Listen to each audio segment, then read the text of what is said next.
estoy llena de miserias y angustias y cosas. Bueno, y en la escritura todo eso yo lo puedo controlar, ¿no? Y bueno, en un vínculo no se puede controlar eso. Entonces tengo mucho temor y me veo como muy, en general, con varias capas, digo, hasta que dejo que entren, Y ¿no? sí. Bienvenidos a Circuitos Inusuales, un podcast de Yuki donde conversamos con hacedores creativos sobre los estímulos, desafíos e interrogantes que los trajeron hasta acá. Porque como nos gusta decir, la creatividad tiene su propio recorrido. Mi nombre es Josefina Rodríguez Egaña, fundadora de Yuki y anfitriona de este nuevo espacio que tanto nos entusiasma. Yuki es una comunidad y agencia creativa que reúne el talento de esta generación. Busca ser plataforma de expresión cultural y de exploración de ideas, promoviendo la búsqueda constante y la colaboración como forma de hacer.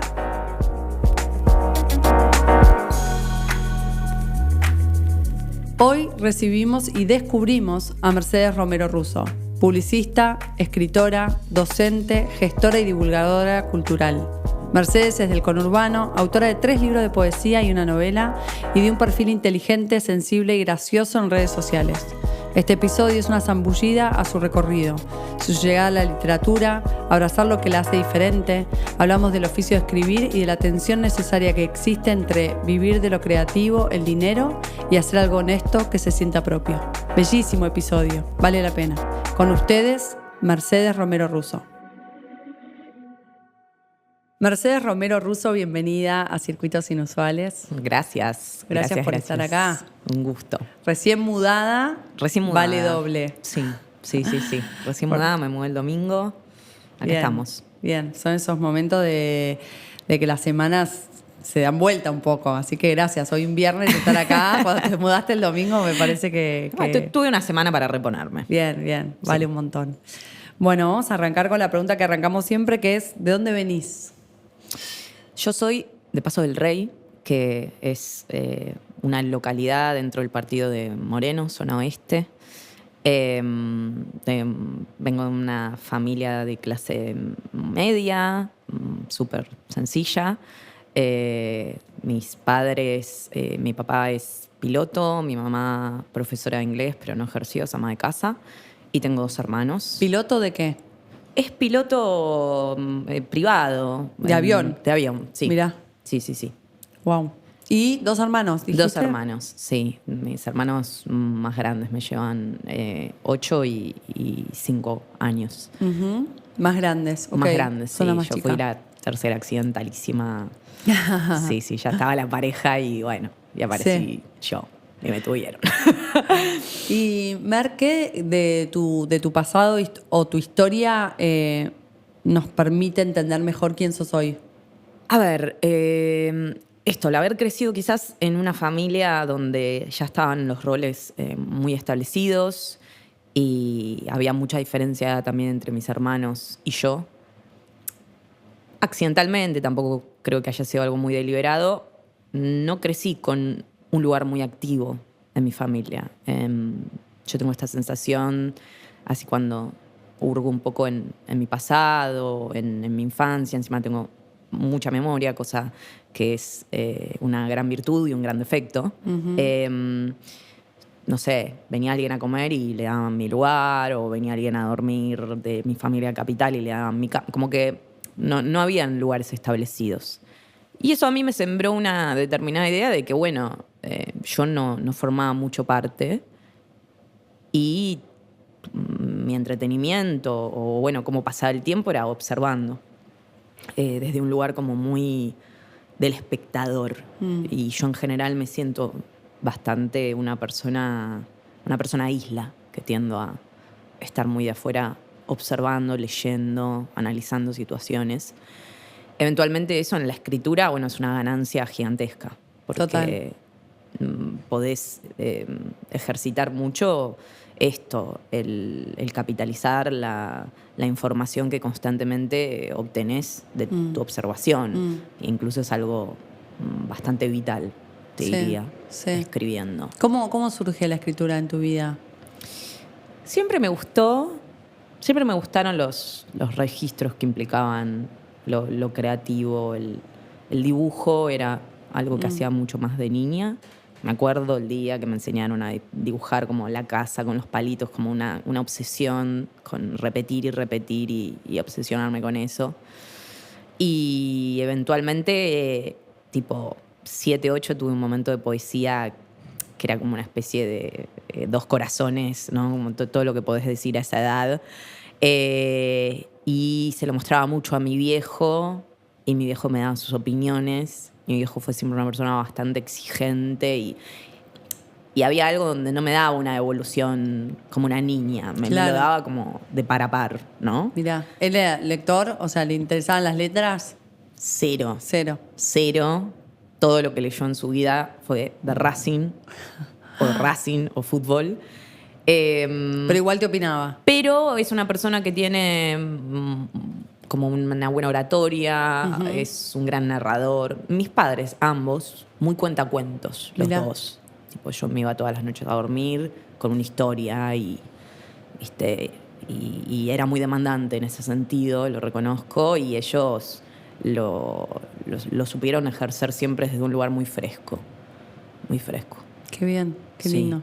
¿Y terminaste el colegio? ¿Cómo es como los primeros pasos ya más de adulta a decir, bueno, quiero escribir? O sea, no sé ni cómo sucede eso.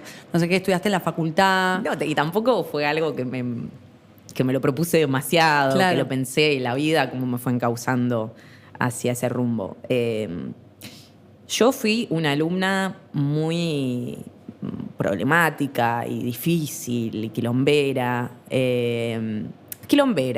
Fui a un colegio público hasta los 11, ya en un poco la debacle de la educación pública. El colegio, no sé, durante todo un año no habíamos tenido matemática, ¿viste? Estaba medio mal, y mis viejos decían mandarme a un colegio privado, católico. Yo no había tomado la comunión, era como, no tenía toda esa serie de sacramentos.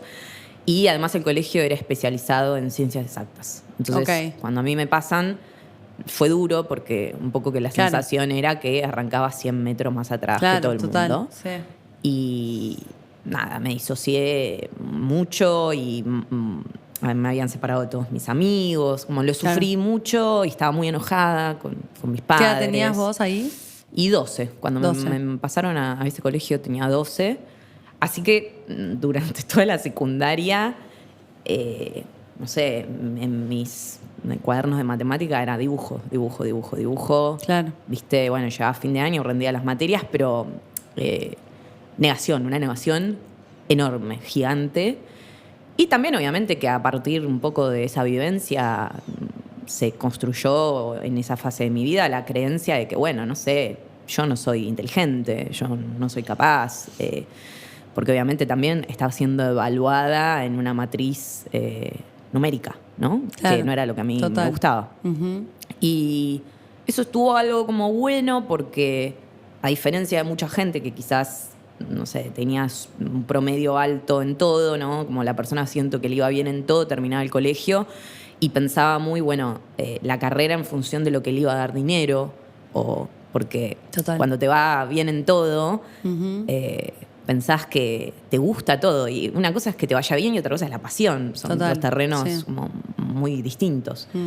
Y yo terminé el colegio diciendo, bueno, yo sé todo lo que no quiero hacer. No me interesa nada de todo esto. Y un poco que la carrera la pensé en base a distintos registros. Sabía que me gustaba lo gráfico, sabía que me gustaba lo que tuviese que ver con la palabra. Y en ese momento la carrera que más se orientaba a eso era creatividad publicitaria. Y estudié publicidad y tuve una carrera de publicitaria bastante prolífera, buena. Gané en Cannes, hice todas esas cosas que se hacen dentro de esa industria. Me fui a laburar afuera. ¿Dónde laburaste? En San Pablo. Viví 4 ¿Para años una en agencia? San Pablo, sí. Para varias, después me fui moviendo. Y bueno, nada, viste, como que en el medio yo escribía. El primer libro que había hecho de poesía habrá sido a mis 22, más o menos. Después arranqué a escribir la novela. La novela la escribí a lo largo de más o menos 6, 7 años. Y en paralelo también continuaba mi producción de poesía. Y a partir de, esto es muy random, pero es la verdad, así que lo voy a contar como lo que es. Me separé de mi novio brasilero y bueno, obviamente que en todo momento no duro la producción tiende a crecer. Sí, Como yo siempre digo, cuando soy feliz soy menos productiva, es la tendencia. Entonces, así hacía mucho y sublimaba mucho desde ahí. Y empecé a subir como pequeños versos, cosas en mi Instagram, algunas cosas del libro que ya había publicado. Y bueno, y la gente empezó a llegar. No sé, fue como muy orgánico, ¿viste? ¿No? A mí las personas siempre me preguntan, ¿y cómo hiciste? ¿Y tuviste que comprar seguidores? Y la verdad, desconozco en ese sentido cómo fue. Se dio de un lugar muy, muy orgánico. Entiendo que también el algoritmo en esa época funcionaba de otro modo, distinto al de ahora. Pero bueno, honestamente, ¿qué hice? Y insistí con mi verdad, no hubo mucho más que eso. ¿Esto hace cuántos años, más o menos? Y eso habrá sido a mis 26, 27. Ok, o sea, a los 22 publicaste el primer libro. No, lo escribí. No, lo publiqué a los 26. Ok. Sí, a los 26. A un montón de tiempo después. Sí. ¿Cómo es ese proceso de escribir? Primero, uno dice, voy a escribir un libro y te sentaste a escribirlo, o a mitad del camino te diste cuenta que esto podía ser un libro, y después, ¿en qué momento decís lo voy a publicar? Y yo tengo una cosa ahí como medio ligofrénica que hago, y en algún momento hay una cantidad y digo, bueno, es un libro, Claro. no es un libro, lo curo, esto Claro. sí va, esto no va, pero... Y también ciertas sabidurías o bueno, enseñanzas que te va dando el proceso. Hoy por hoy me siento a escribir un libro con mucha más precisión y haciéndome de antemano un montón de preguntas que quizás antes no me hacía, ¿no? Porque, por ejemplo, cuando escribí la novela, toda primera novela es muy megalómana y uno sé porque en general, ¿y qué es de lo primero que querés escribir? Y la historia de tu vida. Claro. No necesariamente de tu vida, pero una Sí, historia sí, sí. que decís, y esto me representa, esto me llama. Sí, sí. Después obviamente vas viendo, que yo, en mi caso, era una historia con muchos personajes, porque es una familia numerosa, y decís, uy, claro, ¿viste? Qué ambicioso, quizás. Claro, me para metí en primer... una. Sí. Sí. Sí. Y va trayendo un montón de desafíos, o me pasó que darme cuenta, y esto lo vi mucho después con mi editora, escribí un montón y esto quizás no construye. Esto es otra historia, ¿no? Y tener que relegar, no sé, 100 páginas de un personaje que me competía con otro personaje. Claro. ¿Viste? Y Claro. no, bueno. Sí, esa necesidad de decirlo todo, ¿no?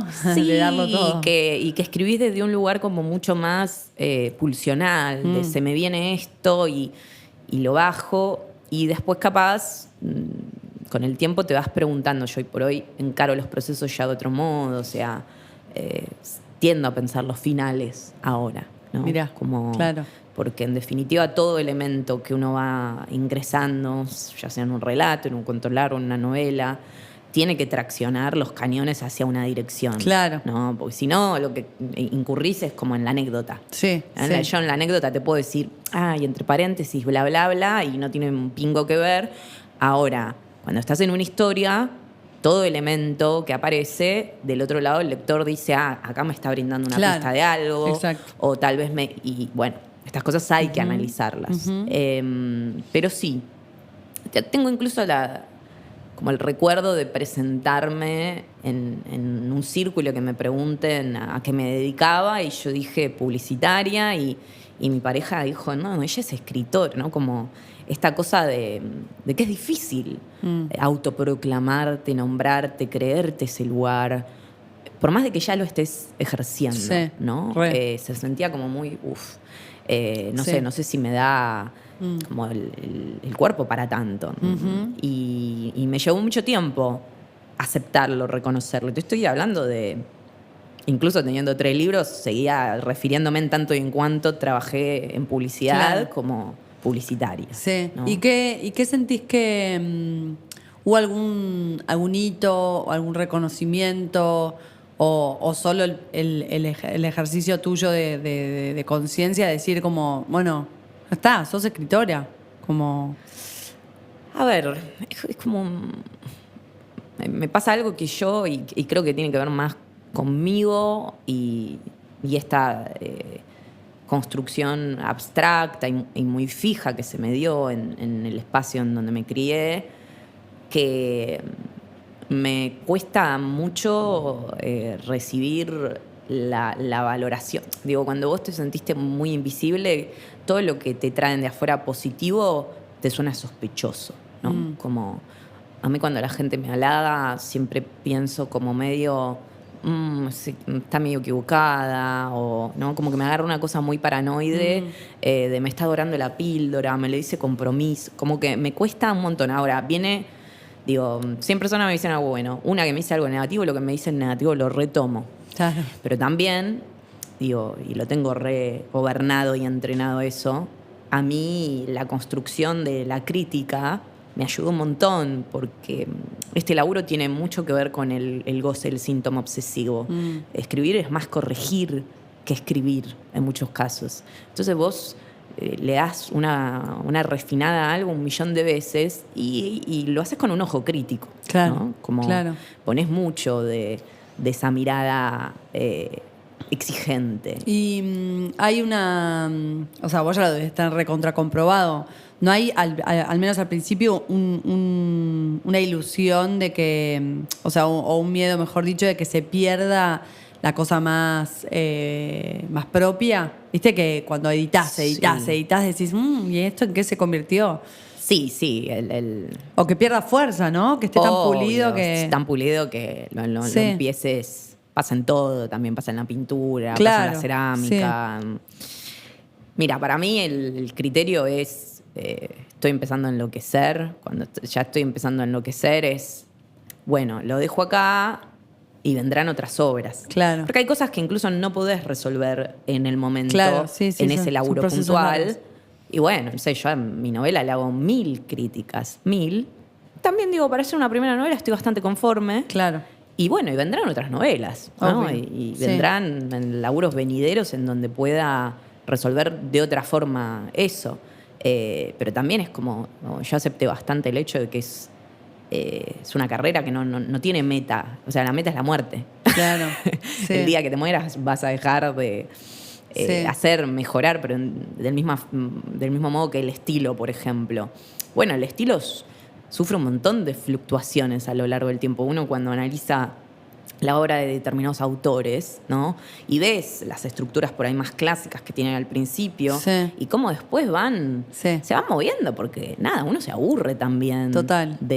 O yo al menos tengo esta mirada de que te aburrís y además sos poroso y aparece nuevas referencias, nuevos autores que te volaron la cabeza y eso, queriendo no, hace mella y deja una marca también en el propio trabajo. Total. ¿Cómo es porque según lo que escuché, los procesos de escritura incluso son de años enteros? Yo, a ver, desde todo. Yo tengo colegas que te escupen un libro cada 6 meses y sin que decaiga la calidad. O sea, son eso. Y está bien, yo banco. Mi forma es, primero no me gusta que nada me corra, ni que como el afán resultadista se sobreponga por la consistencia o el laburo más minucioso del detalle que quiero hacer. Y pasa un montón, porque aparte la gente es así. ¿Para cuándo la novela? Y sacaste una novela y ahora que estás escribiste, y vos decís, bueno, hermano, pará, ¿y vos qué escribiste? O sea, ¿sabes lo que es que escribir un libro? Es un chino. Sí. Entonces no me dejo correr mucho por esa demanda externa, porque la demanda externa está, y bueno, lo podés ver también en redes sociales, que yo me doy cuenta que lo que más me gusta a nivel como algorítmico es lo que menos gusta. Bueno, claro.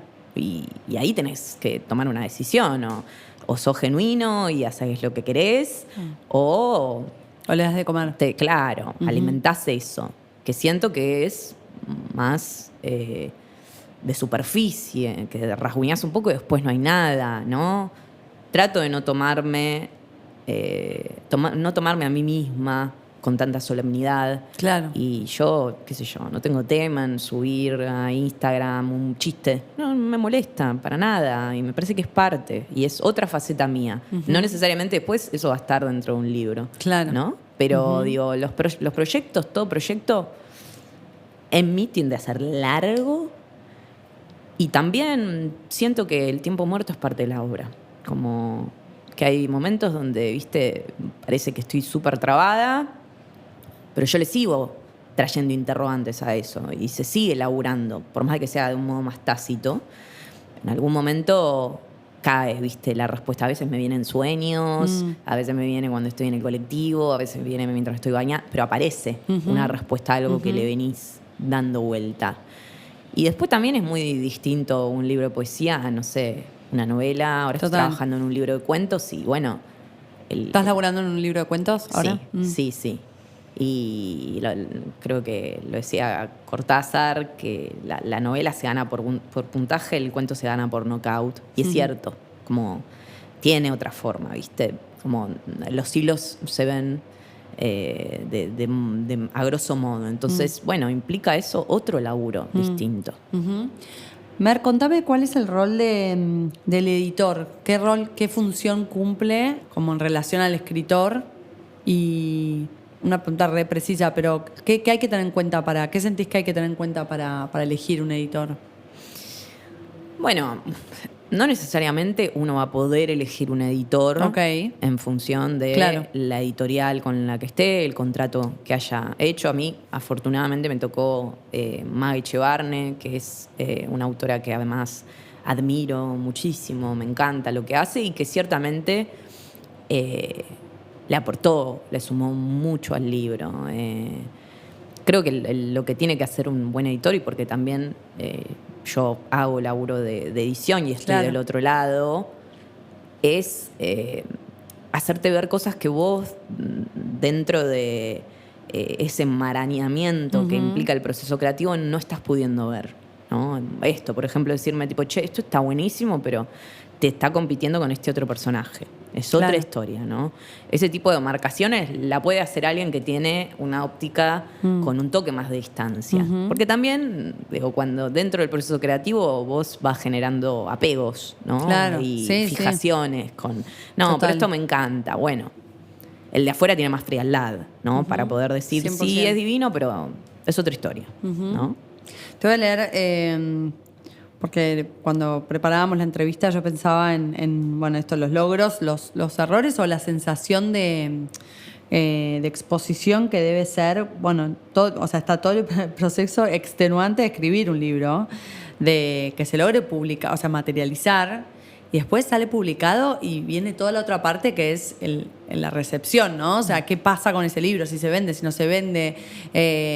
las expectativas que uno tiene puestas y bueno, todo el resto, ¿no? Que está alrededor. Y me acordé de un extracto del diario íntimo de Silvia Plath que, y vos me compartís lo que te salga de esto, ¿no? Que dice, lunes 4 de marzo, estoy en el dique seco, atascada, detenida, una especie de parálisis mental me ha dejado congelada. No llega correo, no me han publicado nada desde principios de octubre y he mandado montones de poemas y cuentos. Por no hablar de mi libro de poemas. Me siento como si estuviera atada a un poste altísimo y alejado de todas partes, intentando escribir con un lápiz romo sobre algo que está más allá del horizonte. Bueno, dice, una vez más siento la distancia que existe entre mi deseo o mis ambiciones y mis limitadas capacidades. Bueno, sí, como el recorrido más habitual que hace cualquier ser humano frente al fracaso es esto es una limitación mía, esto es un problema mío. Después vas descubriendo que la industria, primero, el camino a un libro es largo, complejo, azaroso en muchos casos, porque está lleno de autores que escribieron infinidad uno de mis grandes maestros, Luis May, él siempre te decía, yo escribí 7 libros malos hasta escribir uno bueno. Y yo pensaba que era un poco una exageración hasta que finalmente leí una novela de sus inicios y era una verdadera porquería. Costaba mucho creer cómo el tipo había hecho un salto de un lugar hacia otro. Y eso para mí es lo lindo y lo que trato mucho de reflejar en la docencia, que es que esto es un oficio. Claro. Más allá de que sí estás trabajando con tu sensibilidad y hay una cuota súper abstracta que es la de hacer con lo que vas sintiendo en el momento. Después está lleno de pautas y consignas que hacen que uno pueda garantizar algo de calidad. No es que solamente fuiste tocado por el dios de las letras y bueno, no. Eso es un trabajo y se mejora. Claro. Siento que esto, ¿no? Hay, por ejemplo, casos de autores que escribieron 3 libros, no pasó mucho porque además es una industria que está plagada de novedades. Claro. Entonces salió tu libro, pero al próximo mes salieron 10 títulos más en la misma editorial. Y bueno, el laburo de prensa lo tenés que hacer más vos que la editorial si querés que ese libro, como la tendencia es que se fagociten entre unos y otros. Y de repente, bueno, no sé, un determinado autor saca un título y la rompe y eso alimenta los 3 títulos anteriores que por ahí no habían tenido tanto renombre. Por eso digo es azaroso, ¿no? Porque el camino no es muy, muy lineal. Yo, o sea, no sé si es una cuestión más de esto, despersonalización o como... Yo lo que produzco, en términos generales, no le pongo tanta expectativa. Okay. Lo hago porque no puedo no hacerlo, porque es lo que me sostiene y dicho por mi terapeuta. Y si no lo hicieras, enloquecerías, ¿no? Como es como muy mi canal para elaborar determinadas cosas, porque soy una mina que tengo mucho rumeo mental y sin eso sería una bomba de tiempo. Pero la verdad es que una vez que lo hago y siento que un poco el vínculo que tiene que tener con el artista, con su obra, es la obra deja de ser tuya. Sí, deja de ser tuya. Y aceptás que, porque incluso escribiéndolas de un lugar en donde vos decís, bueno, yo quiero que el otro interprete esto, que la atmósfera que sea tal, eventualmente los significantes que el otro puede ponerle y son inciertos. Sí, total. El otro escucha lo que escucha. O sea, lee lo que lee. Lee lo que lee. Total. Si hoy tuviéramos que... contanos cómo se reparte tu tiempo y tus haceres actualmente. ¿Qué haces en general, además de escribir? Yo soy una persona muy, por empezar, neurodivergente, entonces no es que tengo... ¿Cómo? Soy muy neurodivergente, como, literalmente, dicho por una psiquiatra. Como diagnóstico, neurodivergencia. Entonces, no es que tengo una rutina... a mí me gusta vivir muy, muy flaner, ¿viste? La idea de que el mundo te va trayendo lo que necesitas ver. No sé, yo me levanto y puedo ir a comprar facturas y después estar 3 horas caminando porque lo sentí y bueno, y me brindo a eso. Como creo mucho en la quietud, creo mucho en el deseo, en lo que quiero hacer. Obviamente eso tiene contrapartidas, ¿no? Porque es un mundo que vive con un Excel, que vive con una agenda. Claro.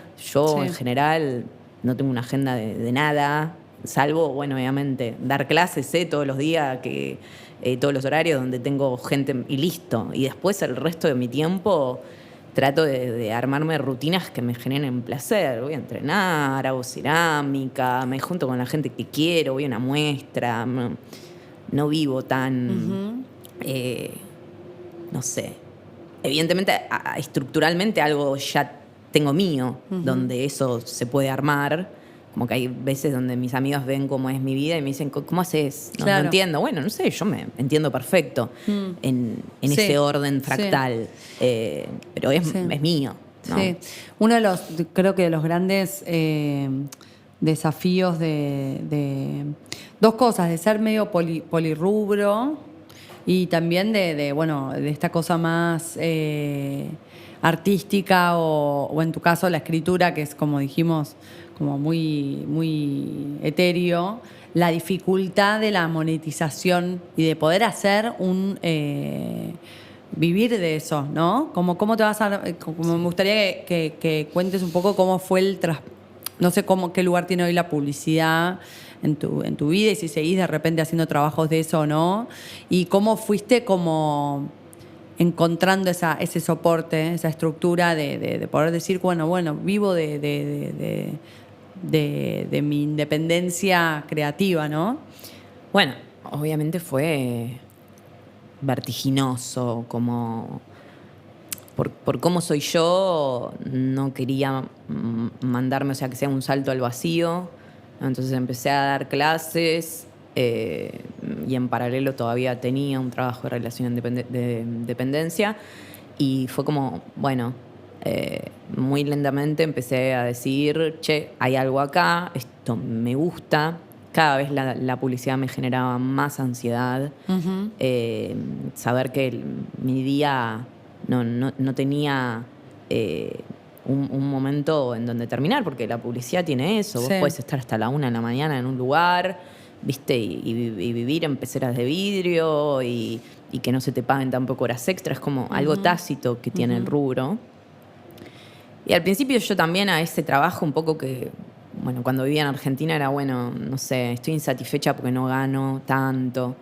Y eventualmente fui afuera, gané fortunas y tuve toda una vida, yo le llamo mi vida de burguesa corporativa. Hice todo lo que se me cantó el culo y de repente era, bueno, igual sigo insatisfecha. Como que evidentemente esto no tiene que ver con un salario. Esto es que no me cierra, no me gusta. Y en cambio en la docencia me pasa que, bueno, justamente puedo poner en práctica muchas de las falencias que yo vi en mis educadores o, viste, trabajar con lo que cada persona te trae y entender que todo es tiempo, todo es observación, que el rol del docente ni siquiera es tanto transmitir conocimientos, es destrabar procesos, es construir y fortificarle la idea a alguien de que vale, de que tiene algo valedero para decir. Y nada, ¿viste? Quizás económicamente no es igual que un laburo en relación de dependencia, pero que alguien venga y que vos hayas visto, ¿no? Todo ese arco de transformación donde pasó de escribir una cosa descriptiva en volante, súper llena de lugares comunes, a algo singular, maravilloso, íntimo. Es re lindo. Sí, eso total. es muy gratificante, ¿viste? Y es algo que, bueno, creo que nunca lo material te lo va a compensar.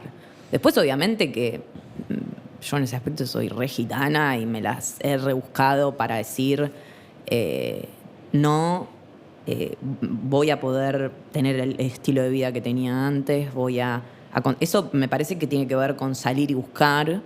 Yo, pero en todo siempre fui, o sea, vengo de Paso del Rey y la industria publicitaria es el contacto puro. Yo no tenía contacto de nada, pero mi lógica siempre fue, y yo toco 20 puertas, una se abre. Es estadístico, para mí, todo es estadístico. Entonces, con esto fue un poco lo mismo también. Generar, armar situaciones, juntarte con colegas.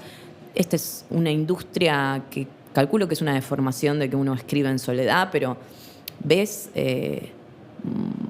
falta de red, falta de entendimiento de que, che, no importa que vos hagas algo que no tiene nada que ver con lo mío, sino que podemos consolidar una escena, ¿no? Por más de que no tenga nada que ver, por más de que no tengamos públicos similares. Y me fui encontrando con gente también de un circuito por ahí más aleatorio o distinto. Por ejemplo, en Poesía en tu sofá lo hicimos con Tommy Rosner y Gera Montoya, viste, que venían como más del palo de la gestión cultural. Y eso te hace crecer un montón. Y después también otra parte bastante esencial, que es entender que la industria editorial es muy guacha, te pagan el 10% de cada ejemplar vendido a un valor que es con el que empezó en venta el ejemplar, con lo cual te pagan a los 6 meses, que nunca son 6 meses, son 7, 8. Claro, o sea, que de lo que es la venta de libros es muy difícil. Es muy difícil vivir de regalías. Claro. Después aparece una decisión. Yo, por ejemplo, empiezan a haber proyectos editoriales que contemplan y son más justos y equitativos, que le dan el 50%, que te pagan al mes. Son decisiones que uno tiene que tomar.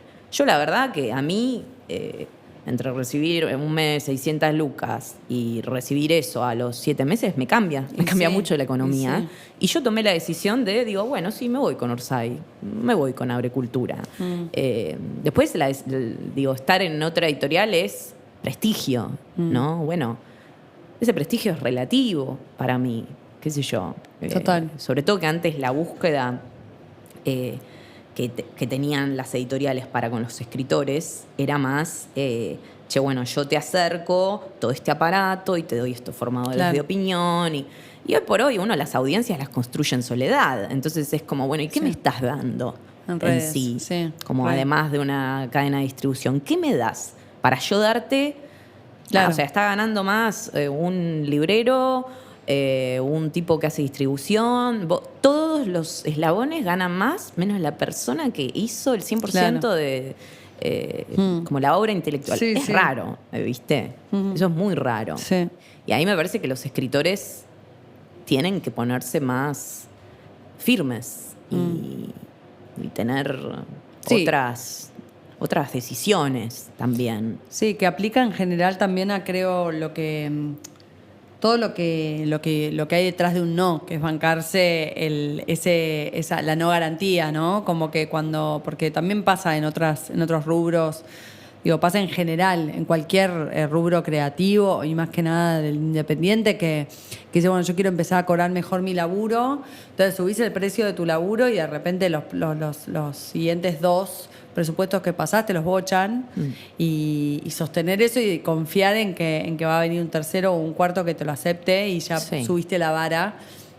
Es re difícil porque, bueno, uno necesita comer y de repente en la desesperación del primer no, sostenerse, ¿viste? Y no decir, ay, no, bueno, te hago un descuento, ya está, decime, pagame lo que puedas ¿viste? Y borrar con el codo lo que escribiste.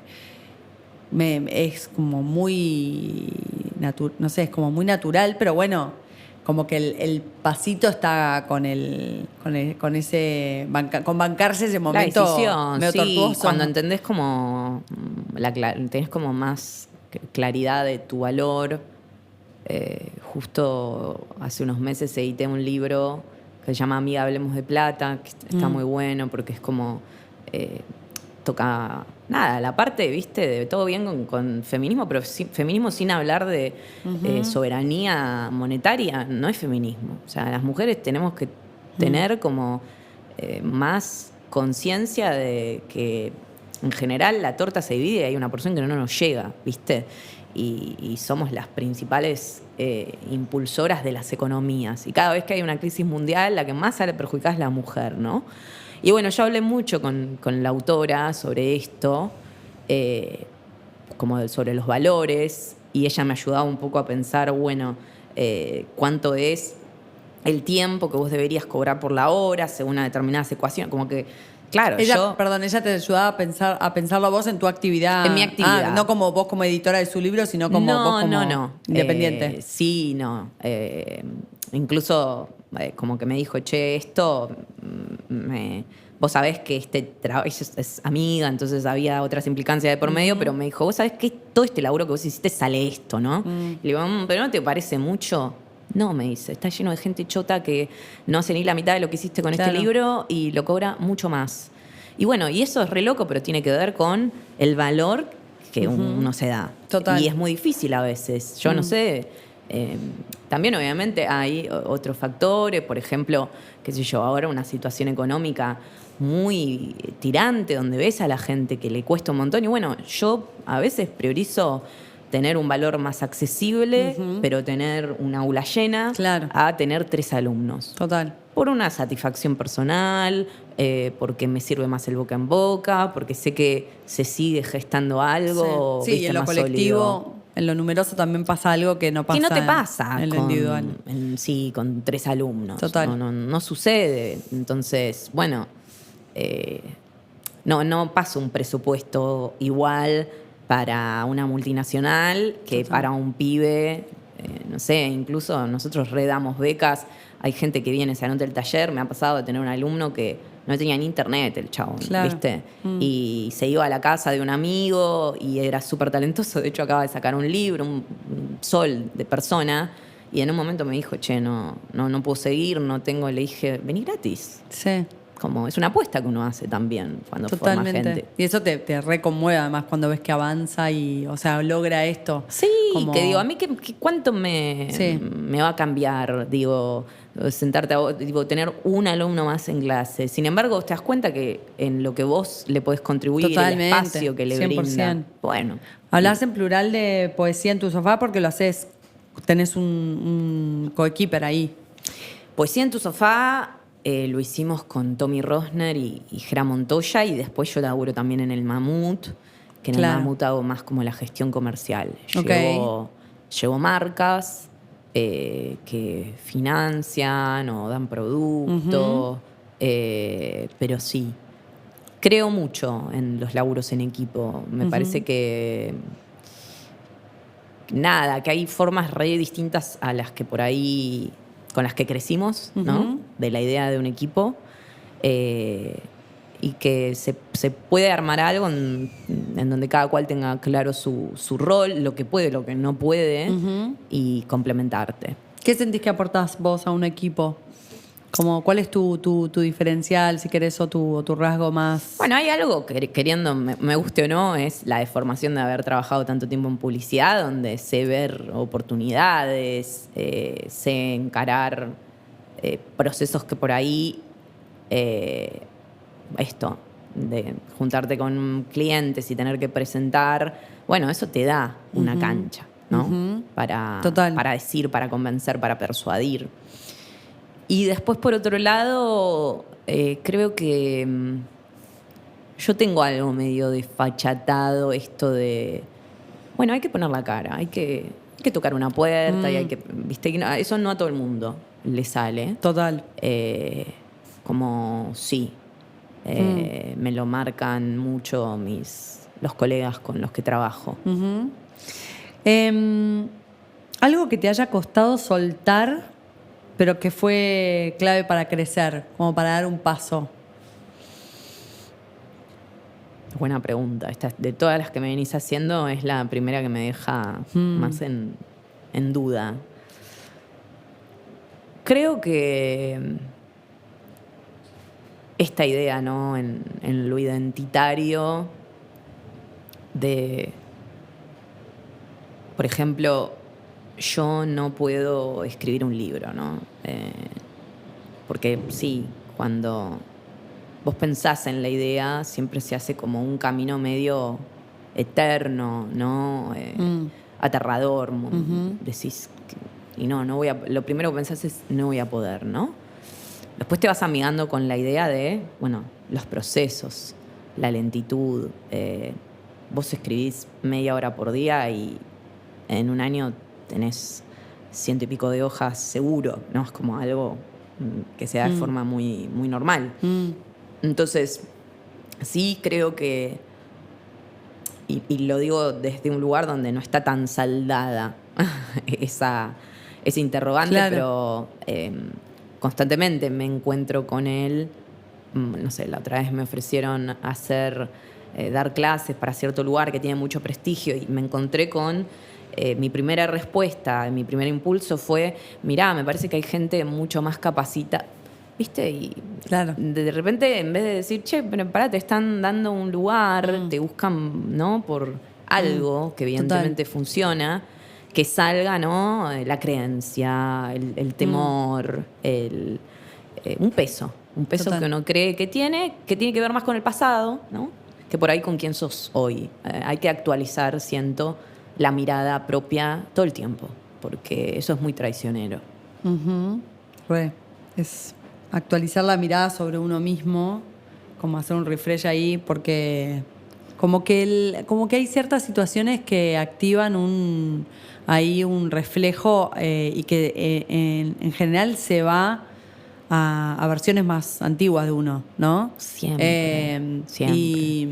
Y nos cuesta mucho eso, actualizar, ya sea por respuesta medio impulsiva o medio reflejo, o desde un proceso más artesanal de honrar y pararte en una posición diferente, dando cuenta del recorrido que uno hizo, ¿no? Sí, incluso me ha pasado, ¿no? Que son ciertos ejercicios que también te va trayendo el afuera, ¿no? Yo siento que hay gente que, por ejemplo, para hacerse como prensa, para vivir su carrera de un modo más onanista, es espectacular, ¿viste? Capaz hizo un libro, pero lo ves en todos lados. Y como yo lo readmiro y hasta envidio un poco porque Sí. no me sale hacer eso. Y de repente, qué sé yo, que aplicar para una residencia y que te digan, bueno, mándanos un CV artístico, ¿no? Bueno, ¿qué es un CV artístico? Bueno, poner mi nombre, a ver qué sale de prensa. Y decir, mira, hice esto, ¿no? Y ordenar. Total. Y ver tu recorrido. Que esto uno va viviendo y vas haciendo, pero no tenés por ahí una constancia tan clara de todo lo que hiciste, ¿no? Total. Sí, sí. Y está bueno, como me parece eso, para visibilizarlo y poderle dar una entidad y no quedarte tanto con la creencia, que la creencia, esto es algo totalmente que tiene que ver con los vestigios de tu historia. Total. Y obvio, sí, una marca, una cicatriz grande, pero que por ahí ya está recontra mega cicatrizada. Total, ¿no? sí. Yendo un poco en esa línea, ¿en qué sentís que tu familia, tu origen o tu entorno te potenció y en qué te limitó? Y yo creo que los lugares donde me potenciaron fueron los lugares donde me limitaron, ¿no? Qué sé yo. A ver, crecí igual en una familia que tenía un montón de amor, pero bueno, sí había ciertas cosas por ahí más disfuncionales, otras que tienen que ver con el contexto económico, que no sé, en los 90 tuvimos un estilo de vida y en los 2000 eso cambió diametralmente. Entonces, también entiendo que, no sé, no me podían mandar a taller de pintura, viste, como que esa idea de las actividades extracurriculares, yo la verdad no las tuve. Sin embargo, mis viejos siempre me permitieron como investigar lo que me gustaba. Incluso cuando dije voy a estudiar esto, que era una carrera medio random, me rebancaron, me dieron total libertad, siempre me apoyaron en como lo que quisiera hacer, hacerlo, ¿no? Y bueno, mis primeras lecturas eran en lugares de mala muerte, lleno de vagabundos, y venían a verme. Claro, una cosa, se iban desde Moreno a Capital a verme. Una cosa muy, muy tierna en ese sentido. Creo que me dieron muchas herramientas que tienen que ver con el contar, con el narrar. Porque lo veo al día de hoy, cualquiera de ellos dos cuenta algo y te coopta, ¿viste? Tienen como una capacidad de imantar, de atraer, que son recursos que obviamente me parece, los fueron trabajando desde un lugar súper inconsciente, porque insisto, ninguno es un gran lector. Mi mamá quizás de joven, pero es pura neura propia. Y los lugares donde quizás me limitaron fue mandándome a un colegio que no tenía nada que ver conmigo. Pero bueno, eso eventualmente, no en contrapartida, para mí fue una salvación. Porque, insisto, yo salí del colegio diciendo, esto no lo quiero. Claro. No había dudas. Claro, de que no saliste corriendo para el otro lado, digamos. Sí. Mer, para ir cerrando, así medio al hueso, ¿a qué le tenés miedo? ¿A qué le tengo miedo? Es loco, pero lo que más me da miedo en la vida es lo que justamente yo puedo trabajar en la escritura, que tiene que ver mucho con la vulnerabilidad. Yo quizás los vínculos, sobre todo por ahí en los vínculos sexoafectivos, ¿viste? Sé que transmito una imagen de armas tomar, ¿viste? Como mucho más plantada. Me lo han dicho incluso muchos hombres de los que yo me enamoré profundamente, como, pero vos me dabas miedo, ¿no? Esta cosa de no sabía por dónde entrar, ¿no? Y vos decís, y no, pero en verdad yo estoy llena de miserias y angustias y cosas. Bueno, y en la escritura todo eso yo lo puedo controlar, ¿no? Y bueno, en un vínculo no se puede controlar eso, entonces tengo mucho temor y me veo como muy, en general, con varias capas, digo, hasta que dejo que entren, Y ¿no? sí, creo que también hay algo de las varias capas que creo que son medio producto de que también abrís un montón. O sea, digo, te exponés un montón, entonces vas como sumándole capas a la más pura Mercedes, ¿no? O sea, Sí, también viste que el otro cree que la obra es 100% la verdad y... No, o sea, yo hay muchas cosas que escribo y que las escribo en primera persona no significan necesariamente que me sucedieron a mí.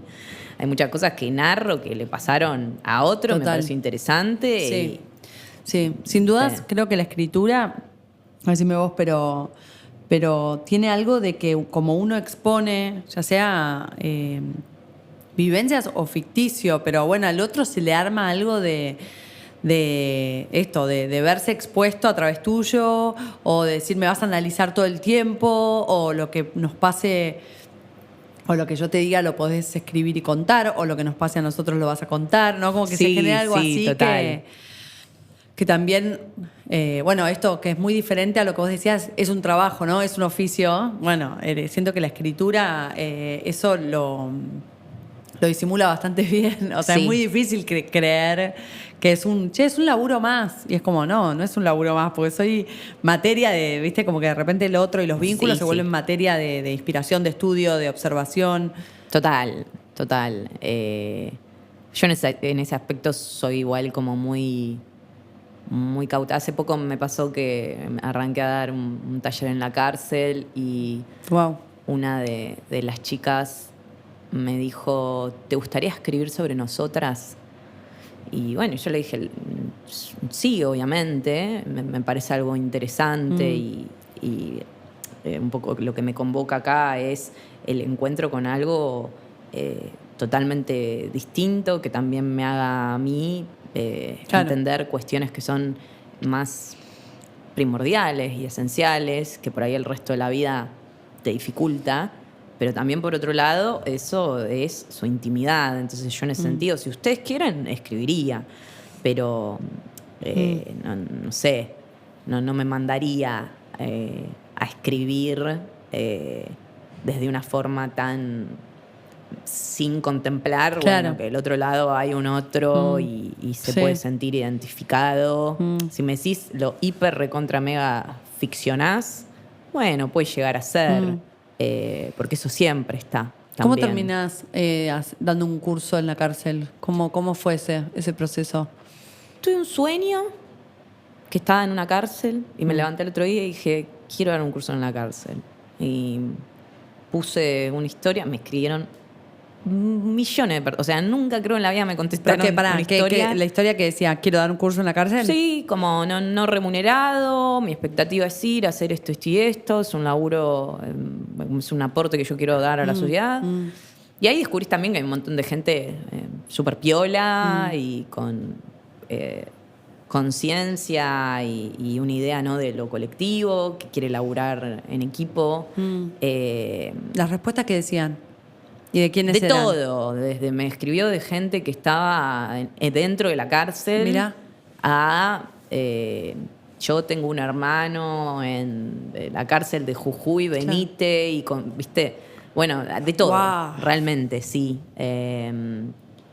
Fue fuerte y me acuerdo que incluso dije, voy a contestar, cuando son tantos mensajes así es imposible, pero dije, voy a contestar todos los mensajes, porque esto es muy lindo y hay que darle una entidad. Y la verdad que de los primeros que fue tipo, ok, San Martín, dentro de todo, Claro. puedo ir, viste, es viable, y como que arreglé con alguien y después me escribía gente. Y ahí que ya les decías, che, ya Claro, ya arreglé. cerré. Bien. Pero igual también me parecía interesante él, bueno, hoy es en San Martín, el día de mañana en La Plata, Obvio. viste, como Sí. no se sabe. ¿No? Y ¿Y es te un dan trabajo ganas? muy interesante también. Sí. Te dan ganas de, a veces cuando tirás esas como preguntas en Instagram, te dan ganas de compartir, o no sé si lo haces por ahí, compartís las respuestas también, ¿o no? No, en general, o sea, comparto algo que alguien me diga en casos muy particulares. Sí, obviamente dije, me escribió un montón de gente, Claro. muchas gracias, qué lindo, como que, porque genuinamente fue algo que me puso feliz, ¿viste? Como, sobre todo en estos tiempos, que un poco que la crueldad está de moda, ¿viste? Que todo es la meritocracia. Como que hay gente que de verdad tiene el entendimiento de... Incluso cuando estuve con estas mujeres, una de ellas me preguntó, ¿por qué quisiste venir acá? Me hicieron dos preguntas muy fuertes. Una fue, ¿por qué quisiste venir acá? Y la otra fue, ¿te dio miedo venir? Yo dije, no, la verdad, no tuve miedo. Está pasando con toda distancia, obviamente, que no puedo imaginar perfecto, pero digo, en términos generales está sucediendo lo que yo creía, ¿no? Como, no era que tenía el prejuicio que por ahí la persona tiende a tener. Mucho agradecimiento, mucha conciencia del aquí y el ahora, de que de repente alguien vaya, les destine tiempo, y muchas ganas, ¿no? Del otro lado. Del otro lado, muchas ganas. Y bueno, yo les dije como que me parecía que, bueno, la vida te tocaba un mazo, ¿no? Hay gente que le tocan cartas, le tocan los anchos, y hay otro que le tocan puro sota. Pero bueno, vos podés cartearte, ¿viste? Lo podés hacer, eso te lo da la vida, que yo sentía que por ahí hubo personas en mi vida que la marca que dejaron es producto de lastimar o de esto, de sembrarte una idea de que no eras lo suficientemente buena o capaz, en vez de, ¿no? de contemplar es una nena y capaz le pasan otras cosas que uno no sabe. Pero hubo... ¿Eso te referís a algo puntual de tu vida? Claro, digo, hubo docentes, justo hace poco lo escribí, yo tuve un docente que me daba todas las materias que odiaba, matemática, álgebra, análisis matemático. Pero el chabón nunca me hizo sentir mal. Siempre trató de registrarme, hablarme por mis intereses. Yo a lo largo de todo el año dibujaba en sus cuadernos. Me decía, qué lindo. Viste, como una cosa muy, muy humana. Y cuando en el último año me llevé su materia, yo no la pensaba dar en diciembre.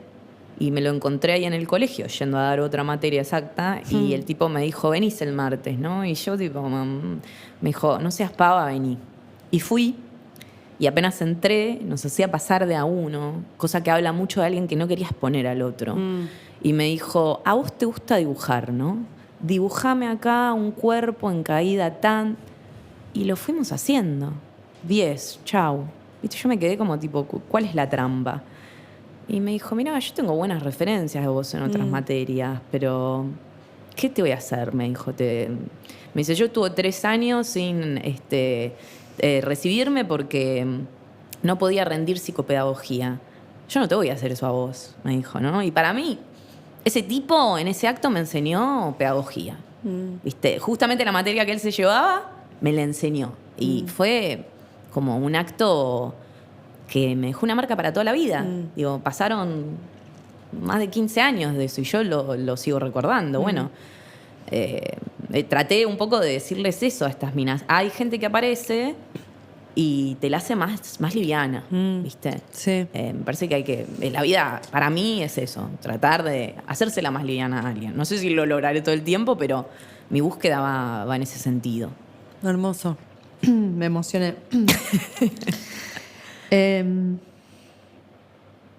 ¿Qué es el éxito para vos? Insistir con mi verdad, ser honesta a lo que soy. El rubro en el que yo estoy es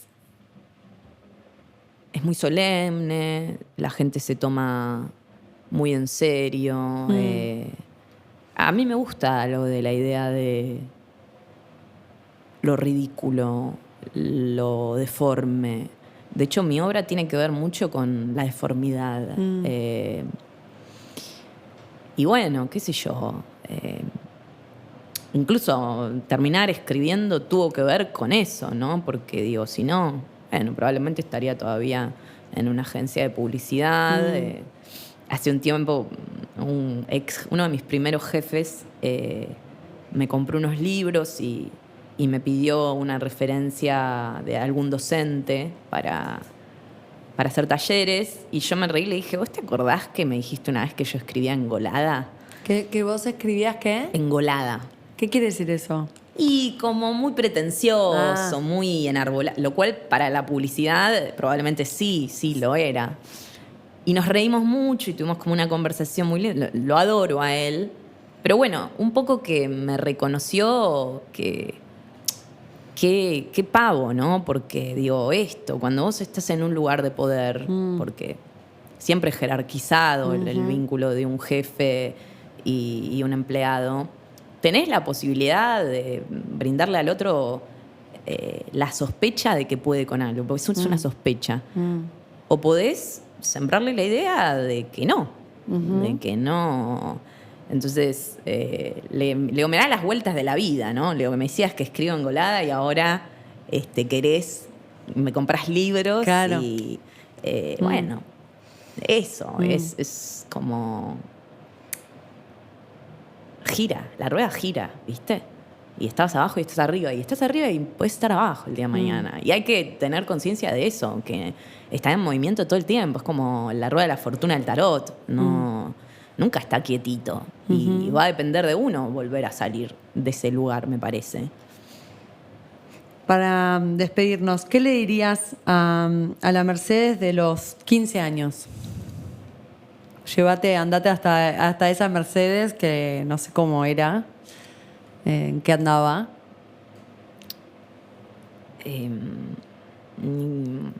Creo que le diría que es rara y que está bien. que está bien que sea rara. Eso le diría.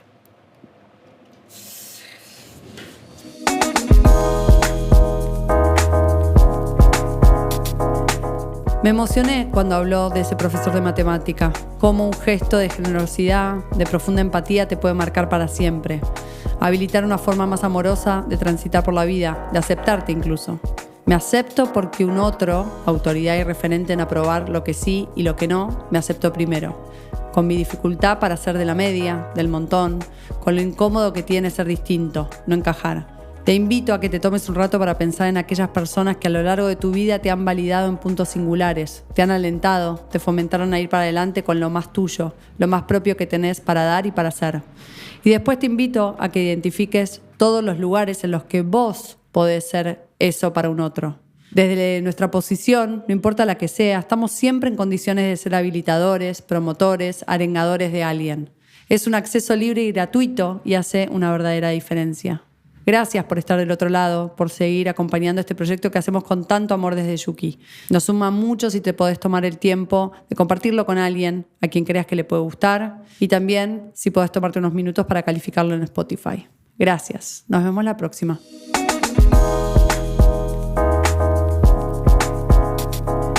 Esto fue Circuitos Inusuales, idea original y producción de Yuki. Búscanos en redes como Yuki Culture.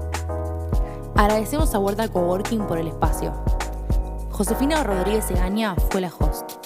La producción y el guión estuvieron a cargo de Gabriel Kirchuk y Yanela Bornisen. Operación y edición por Julián Danel. Identidad visual y comunicación estuvo a cargo de Catalina Luza, Yanela Bornissen y Victoria Brouchi. Música original a cargo de Hernanes Valeta. Si te gustó este contenido, seguinos en Spotify y espera las nuevas entregas.